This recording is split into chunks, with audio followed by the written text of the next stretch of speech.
To the Minister for Women and Equalities. Sean Hodgson. Number 1, Mr. Speaker. Minister. Tackling violence against women and girls is a very important government priority. We're supporting the Honourable Member for Tunbridge Wells Protection from Sex-Based Harassment in Public Bill, which would make public sexual harassment a specific offence. We also provided over £160,000 of funding last year to the National Stalking Helpline run by the Susie Lamplugh Trust, who I've met, and have responded to 7,440 calls and emails from or relating to victims of stalking between April last year and March this year. Hodgson. I thank the Minister for that answer, and as she will know, 71% of women have experienced harassment in public spaces, yet too many people continue to accept these patterns of violence or harassment, or they don't have the confidence or resources to confront this behaviour when they see it. The Northumbria PCC, Kim McGuinness, has recently launched a fantastic initiative for active bystander training to prevent assault and the behaviours which lead to it. What will the government do to encourage similar positive action to tackle the root of misogyny in other places across the country? Minister. The Honourable Lady is right to highlight the work of the Northumbrian Police Commissioner.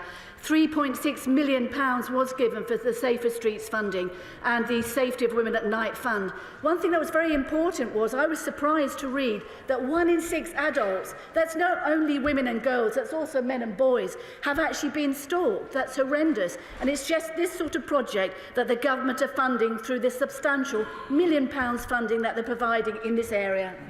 Select Committee Carolina. Thank you, Mr. Speaker. Violence and harassment of women and girls doesn't just take place in this country, it happens across the globe, particularly in places like Iran and Afghanistan.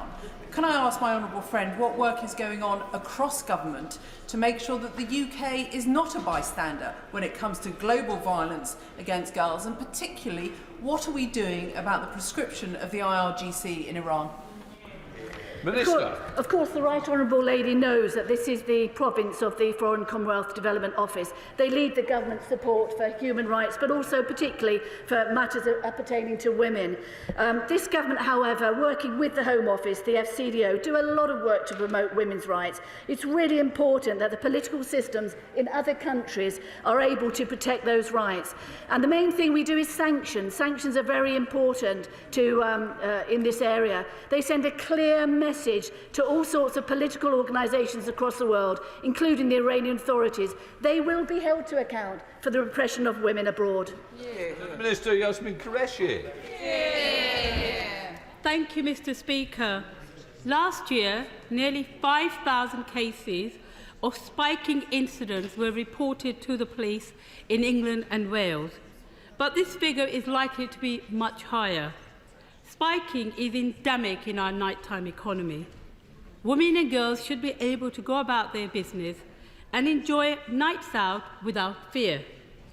While the government pays lip service, cases across the country are rising, yet we have no actual reporting system for this heinous crime. When will the Minister do the right thing by victims and make spiking a separate criminal offence? The government is looking very carefully and speaking to stakeholders about spiking. It's quite clear that there are, at the moment, adequate criminal offences for this sort of behaviour, and there are quite high-profile convictions that we get. However, the Honourable Lady is quite right to highlight this, and the government will look at it and review it. There are specific funds that have been given. There are better testing. Evidence is really, really important. But what we need to do is to get women and boys to come forward when they have been spiked. And it also affects older people. I read a case the other day where there was somebody in his 40s who was spiked. So it's absolutely essential that we work in this area. Dr. Rabat. Mr. Speaker. Who's answering? 2. Who's doing it? Yeah, okay. I took my glasses off. That's always a problem, isn't it? The case review made for very sobering reading around the allegations of racism, misogyny and homophobia in the Met. They are deeply disturbing. The Home Secretary and the Prime Minister have been very clear that urgent improvements must be delivered. We will have confidence, I have confidence that the Met Commissioner is leading in this area. I've also met Dame Lynn Owens, and she's doing great work in this area. We want to see improvement, and we must have it. With the Police Federation now accepting institutional racism, plus the vile sexism detailed by Casey, and damning fire brigade reports, will the government now order an urgent inquiry into cultures among uniformed officers to keep both workplaces and the public safe? Yeah. Minister. Workplaces and the public must be safe, but I do have confidence that work is now going on, particularly in the Met, but across the whole country. Racism will not be accepted, particularly in the Met. Unfortunately, the Mayor has got his eye off the ball in that. Under him, crime, including issues of racism, rose by 10%. Labour are actually weak on crime. It is this government that is holding the Met to account. Patricia Gibson. Mr. Speaker. You stay. With your permission, Mr. Speaker, I will answer questions 3 and 12 together. The gender pay gap has fallen by approximately a quarter in the last decade. The Conservative government introduced gender pay gap reporting, building on the pay protections we already have in the Equality Act, and this has motivated employers to look at their pay data and improve workplace gender equality. Patricia Gibson. Mr. Speaker, the gender pay gap feeds the pension gap, which impacts on a large proportion of the women in the UK. The government doesn't even have a suitable definition for the gender pension gap. As a campaigner on this issue for many years, does the Minister agree with me that delays in reducing the gender pension gap are simply unacceptable? And can she tell me what representations she has made to her colleagues in the DWP to urgently address this? Mr. Speaker, the gender pensions gap, as the Honourable Lady describes it, is a complex issue. It is tied to the labour market, the pension system and demographic differences. But what we've been doing means that by 2030, over 3 million women will have benefited from a higher state pension due to the new state pension reforms. On average, female pensioners will receive around £570 a year more than they would have received under the previous system, and that is the work that we're doing to address this issue. Adam Kazar. Mr. Speaker, Boston Society evidence shows that over 1/3 of women want to work but are prevented by reasons including a lack of flexible working options and affordable childcare. The UK Government's proposed reforms to their consultation still requires employees to request flexible working. Will the Minister ensure that this is provided as a day-one right to support women to remain in work and to help tackle the gender pay gap? Mr. Speaker, the Honourable Lady will know that we are supporting the Employment Relations Flexible Working Private Members Bill, which will deliver changes including that employers will be required to consult with an employee as a means of exploring alternative options before rejecting a request for flexible working, and employees will be enabled to make 2 flexible working requests a year, up from 1, and will receive faster decisions on their requests. Employees will no longer be required to explain the impact of their requested arrangement on the employer, and we think that that will go a long way to resolve the issues around flexible working. Joe Gideon. Thank you, Mr. Speaker. Campaigners are highlighting the twin impact of the gender pay gap and the cost of living crisis on women. What support is my right honourable friend giving to women who are struggling financially? I thank the Honourable Lady for her question. She will know that the support we provide is based on need, not by protected characteristic. So the decisive action we have taken has been to support households across the UK whilst remaining fiscally responsible. We are delivering the largest ever increase in the national living wage, benefiting over 2 million people, and that is disproportionately women. And we're also prioritising support for the most vulnerable families, increasing benefits in line with inflation. And that means more than 10 million working age families will see an increase in their benefit payments. We now come to SNP spokesperson Kirsten Oswald.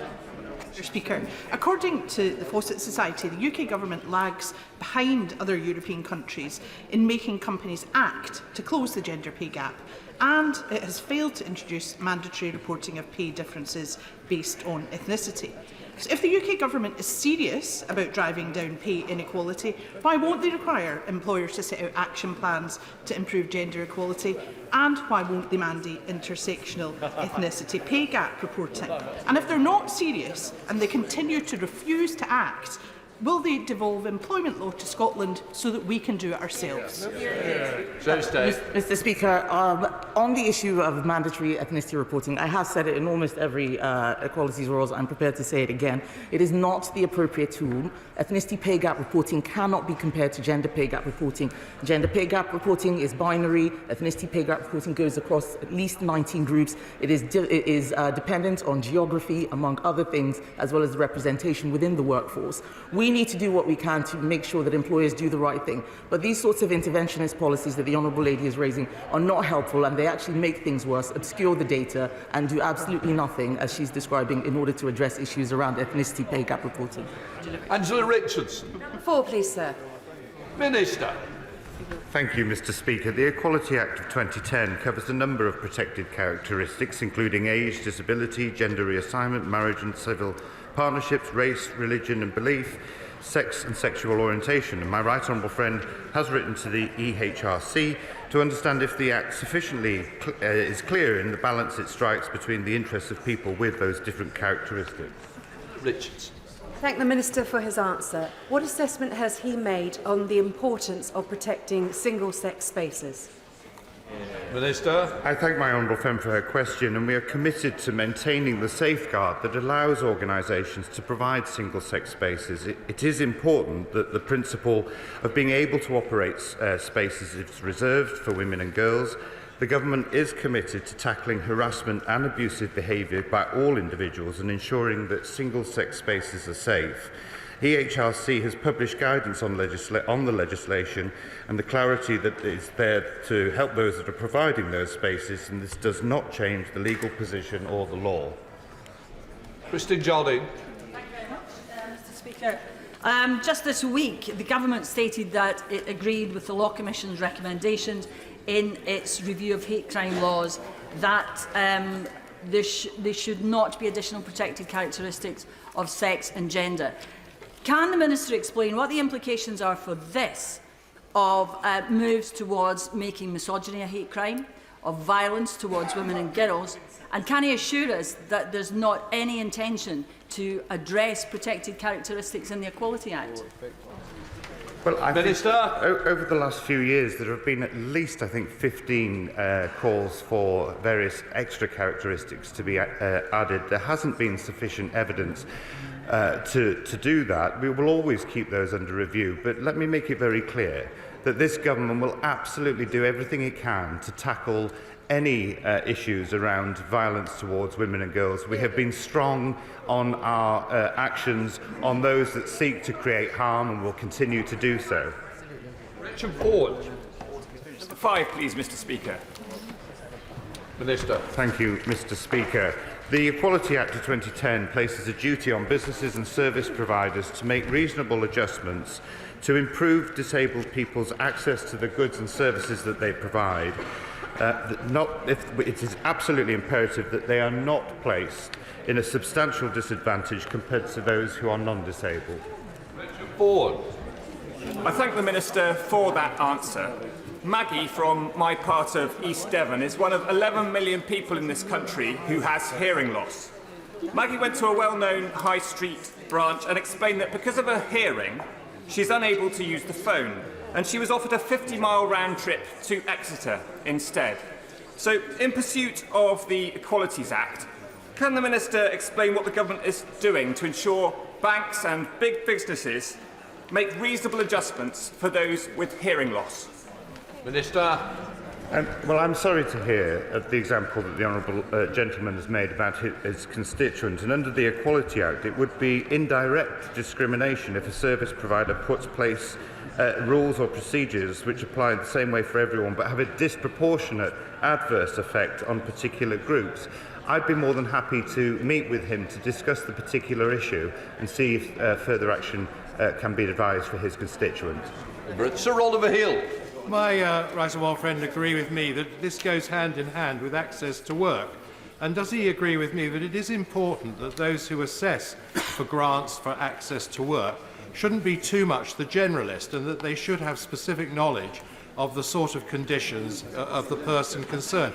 And I'd be interested to know if he has any plans to explain how this might be improved, because I have had one or two complaints. Minister. So I can say to my right honourable friend that the Disability Minister is actually looking at this as we speak, seeking to see how this can be streamlined. I'll be more than happy to update him with further details. Mr. Speaker. Minister. Thank you, Mr. Speaker. With permission, I will take questions 6 and 9 together. It is this government that has recognised that maternal disparities do exist for Black, Asian and minority ethnic women and those from economically disadvantaged backgrounds. That is why in February last year we set up the Maternity Disparities Task Force to tackle these disparities. Thank you, Mr. Speaker. Will the Minister agree with me that we owe a huge thanks to the member for Streatham for her work as the chair of the APPG on black maternal health? And secondly, black women are 4 times more likely to die during pregnancy and childbirth and 43% more likely to miscarry. The Select Committee report highlighted the government is failing to act, with the Maternity Disparities Task Force ironically meeting every 9 months instead of every 2. Will the Minister commit today to set binding targets and properly resource solutions to end this scandal and these disparities? Minister. Well, I'm very happy to place on record my thanks to the Honourable Member for Streatham. She does a fantastic work in this place. Can I just point out that the figures are lower than that? It's now 3.5 times for black women compared to white women. It's still too high, and that's why we're doing record amounts of work in this space. Only last month, the NHS published the 3-year single delivery plan for maternity and neonatal services, which will end disparities, or try to end disparities in pregnancy and childbirth. And it's why the task force itself is looking at preconception care, where many of these disparities are embedded years before a woman gets pregnant. Ellen Hayes. Thank you, Mr. Speaker. Whether it's 3.5 times more likely that black women die in childbirth or 4 times more likely, it is a shameful and inexcusable reality that is the case in our country. The Women and Equalities Select Committee was absolutely clear about the government's own failings in this area. It criticised a lack of accurate data, a lack of funding for maternity services, a lack of consistency of care across the country, a lack of representation of black women on the Maternal Disparities Task Force, and the downplaying of the role of racism in this issue. When is the government going to get a grip on this disgraceful injustice with the urgency that it demands? Well, can I say that to say that the Maternity Disparities Task Force doesn't represent black women, when the co-chair is Professor Jacqueline Dunkley-Bent, one of the renowned lead midwives in the world, a black woman herself who is leading this work, she has been driving forward the work, whether it's on local maternity neonatal systems, publishing equity and equality action plans. I'm sure the honourable members read her own for her own local area, whether it's the MNC introducing standards where midwives are expected to have cultural competency, whether it's the NHS England introducing diverse workforce with getting to equity programmes to ensure that inspiring ethnic minority midwives are promoted, or whether it's the maternal medicines networks targeting black mothers in particular to improve their overall health during pregnancy. There is significant work being done in this area. It's really disturbing that there are these serious disparities in maternal health outcomes for black women. So will the Minister really reassure us that the government is looking at the causes of this? Because until we are clear on what's causing it, we're not going to solve this problem. Minister. Well, my right honourable friend is exactly right, and that is why the task force is focusing on preconception care, because before a woman gets pregnant, many of the disparities have been there for years before, and that is why we're working with stakeholders in this space to see how we can improve access to preconception care, which will make a huge difference to the outcomes of pregnancy and birth. Shirley McCord.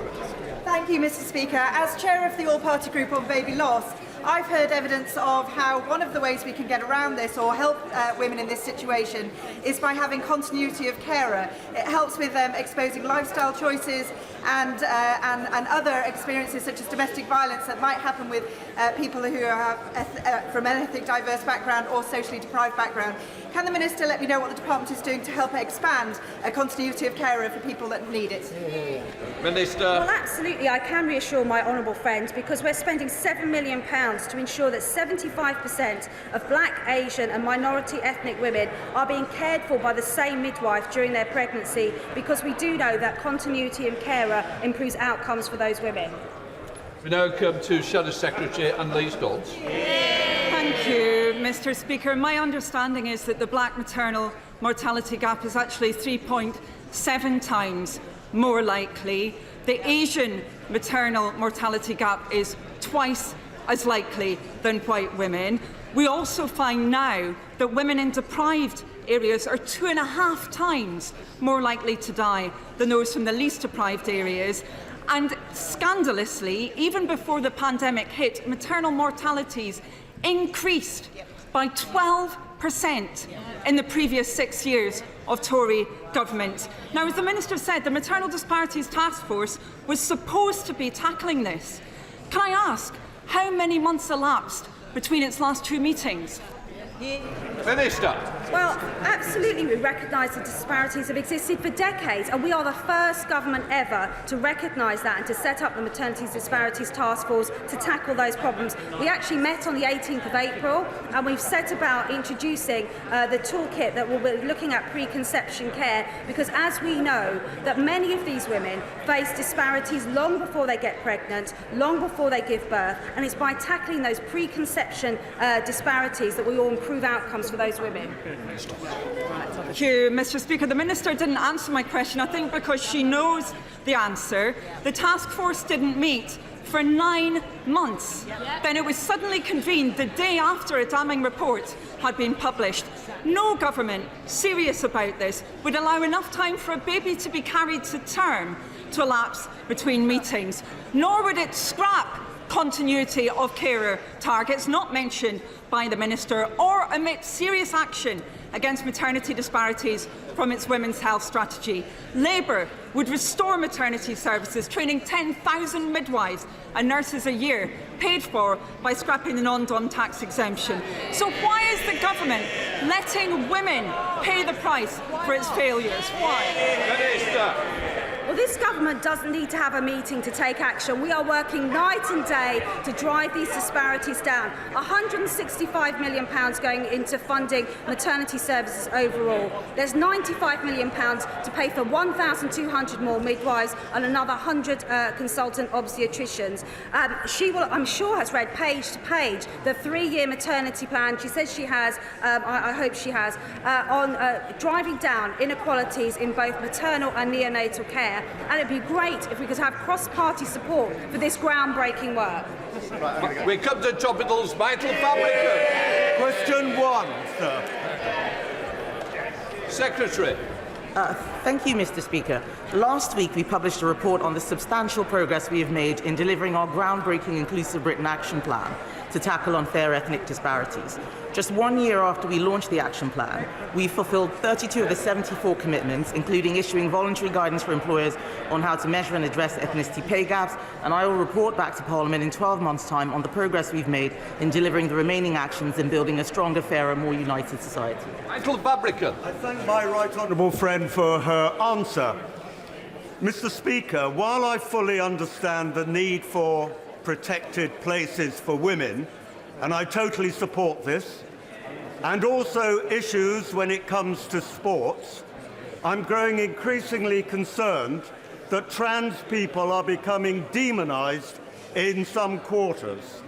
What is the Secretary of State doing to protect the interests and protect the very nature of genuine trans people? I thank my honourable friend for that question, and I want to emphasise that the government believes in the principle of individual liberty and in the humanity and dignity of every person. And in everything we do, we want to make sure that we take the toxicity out of the debate. A lot of the demonisation is happening out there on social media. We have a responsibility to make sure that all trans people have that dignity and are looked after. In terms of what other things we're doing, NHS England is working to expand clinical capacity in adult gender identity services by establishing new pilot clinics rooted in primary care and sexual health services, and 4 of those new clinics have opened since 2020, with the 5th opening this year, and they will be able to provide a lot of the health care that the trans people need. Chris Stevens. From the Living Wage Foundation shows that over 2 million women in the UK earn below the real living wage and are also more likely to be trapped in low-pay, insecure and precarious jobs. So will the Minister work with Cabinet colleagues to ensure that work actually pays by introducing a real living wage and strengthening protection for workers on zero-hour contracts?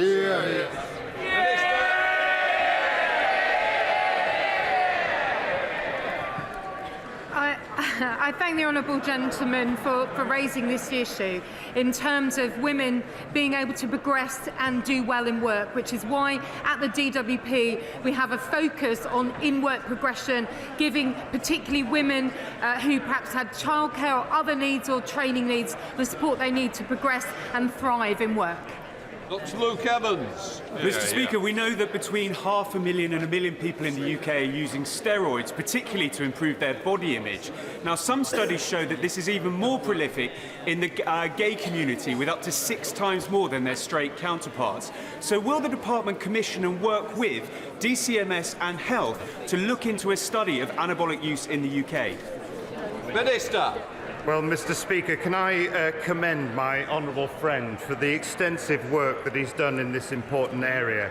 I think I absolutely agree with his analysis, and of course, as both a DCMS Minister and the Minister for Equalities, I can assure him that I will be taking a very keen interest in this area of work.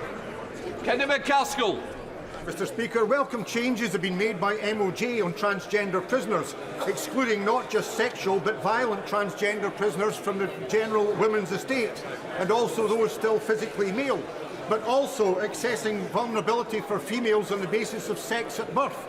Does the Minister accept the need, not just in justice institutions but across other departments, for both single-sex spaces and services, but also for the acceptance of sex at birth as being the criteria? Minister.